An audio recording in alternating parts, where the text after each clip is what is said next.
Hello. We are pleased to be joined today by Kim Schmider, Madison Appel.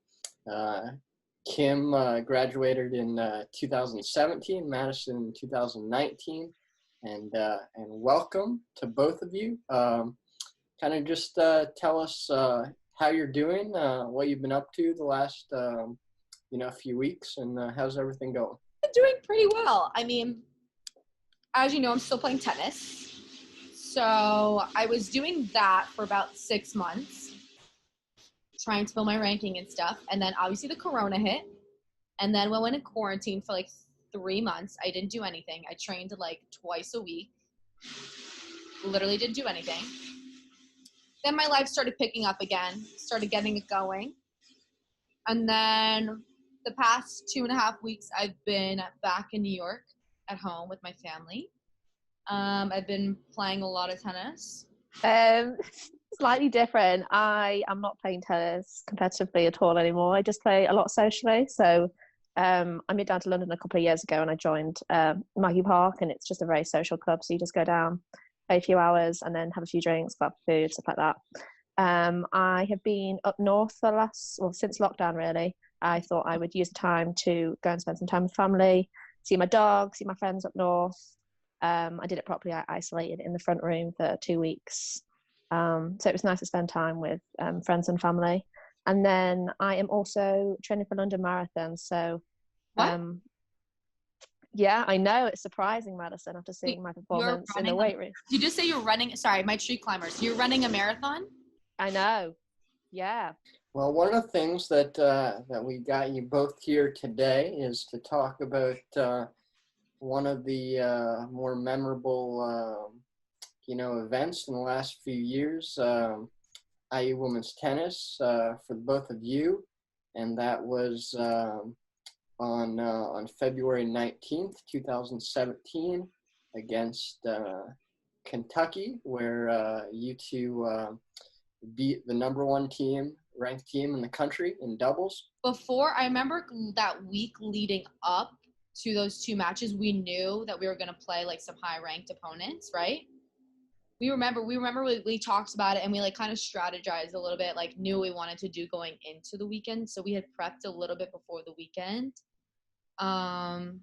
We had pretty good confidence, I would say. We did like semifinals of regionals. We pretty much were undefeated before we played some other matches. I mean, we had a good record. So we were coming in the weekend pretty confident in ourselves and in like what we knew was going to work. I feel like in the fall we had such a good record, but we didn't really maybe get the opportunities to play the higher ranked teams. Yeah. So we were constantly chasing the rankings. So we put, I would say, a little bit of pressure on ourselves because we knew that this was our kind of shot. We didn't know when we would get that opportunity again. But I mean, one thing I really remember from practice that week was just trying to focus on our game plan. We had a very kind of like well-structured way of playing our points, and it was quite we just kind of, yeah, exactly. And we just did kind of the same thing a lot, and it just worked for us. So our focus was just remember the game plan, stick to it, and just continue to stay aggressive. And then, I mean, I had a look at the interview that we did post the match, and I remember Madison was saying how nervous she was serving out for it. And I just kept on saying, like, just pretend we're down. Because I was serving for the match. I forgot about that. And yeah. That's the moment that out of the whole match, I was good.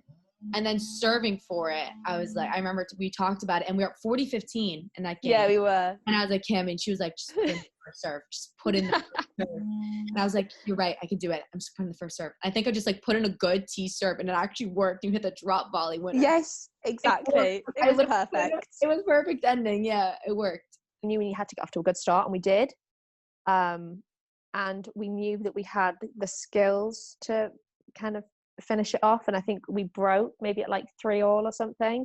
Yeah. And we went a break up, and then we kind of just like grabbed the opportunity as soon as it came about. We were not about to miss the opportunity. But yeah, I just remember it being like super tight at the start, and then we just managed to get the lead towards the end. Once we got that break, I think we found a little bit of like, whoa, this is like our time now that we've been waiting for, and we're like, okay, like let's just play this like don't freak out as best as we can, yeah, without thinking about the score too much. Oh, I was terribly ill, so this is not going to look good. Oh my gosh, look how pale I am. It's so cute though. Oh my god. And then this is you and your teammates after the match.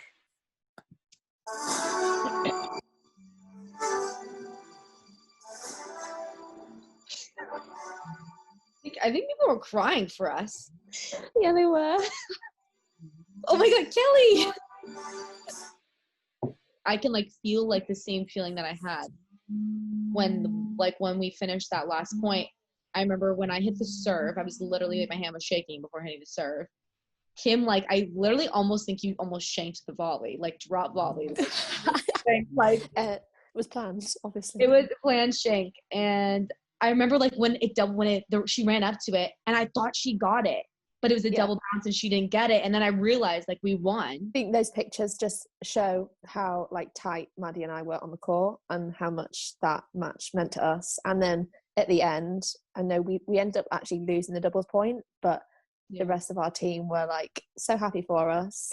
So it was so nice to see, and I think it helped our confidence, and then I think in turn we brought that into the singles, and then the rest of the team ended up getting more confident as well. And we were very team players, but then on the side we had our own double situation that our own goals that we were trying to achieve, and I think that day it really showed that our teammates cared about that. And I think that made us feel really good, because sometimes, that can be a weird situation when two players on the team have a specific goal that maybe some other teammates won't be able to reach with them. And I think that's kind of like a weird situation, uncomfortable sometimes on teams with 10 girls. And I think in that moment, we almost felt like a relief that everyone was in it with us and wanted us to get those goals and reach those goals. And I think that just put us like at ease, and like it's definitely a big adjustment going from having 8 to 10 girls like cheering for you every single day to being completely on your own and actually everyone not wanting you to win. So I think that adjustment was like very difficult for me, because I really loved team tennis. I loved playing for Indiana. I loved playing with all the girls on the team. And so for me, I think the hardest adjustment was having to do it by myself now. I've met so many people that I probably would never have like met if I didn't do this. And I've actually reconnected with a lot of people that I wouldn't have reconnected if I didn't play pro. And so I think in that sense, there's a lot of cool things. I've been able to travel and go places. And in that sense, that's been really cool. And surprisingly, I've already won 2 15,000s in doubles. So been trying to build like both my ranking singles and doubles. I mean, I went back July last year with one of my old teammates. I went and saw Ramiro and Dustin, our strength coach, and then I also saw a couple of other teammates there. But it was so nice to go back and almost like somewhat relive the memories and see where I was for 4 years. And it was weird to look back on it with kind of like I'm a completely different person now than what I was. So it just made me really grateful for the opportunity. And I think when you're in the position, you don't always appreciate how lucky you are. Then when you go obviously out into the working world, I've taken a completely different path and I've gone straight into work. I think when you're in college, you think, oh, I can't wait to earn my own money and get out into the real world. But then when you're in the real world, you're like, wow, my life at college was so nice. Like Maddie said, you have the support system there and you have everyone backing you and you kind of have everything at your fingertips. Whereas when you leave college, you've got to work for absolutely everything. And where you live is just down the road from the All England Club in Wimbledon. And you're sharing with me that when you were younger, you played a U14 tournament at the All England Club at Wimbledon. The national tournament is held at the All England Club, and you get the opportunity to play on the practice courts. And then we also got to play on court 18, which is the same court that Isna Mahut had their longest game on. So it's like a week-long tournament. It's just really cool to kind of it was so cool being there and like feeling like, oh, I'm actually all right at tennis, And then I won singles and doubles on my 14th birthday. So my name is up on the board there. So that is my claim to fame. That was probably literally the peak of my career at 14. But yeah, I moved from Manchester down to London in 2018 for work. We lived in Clapham.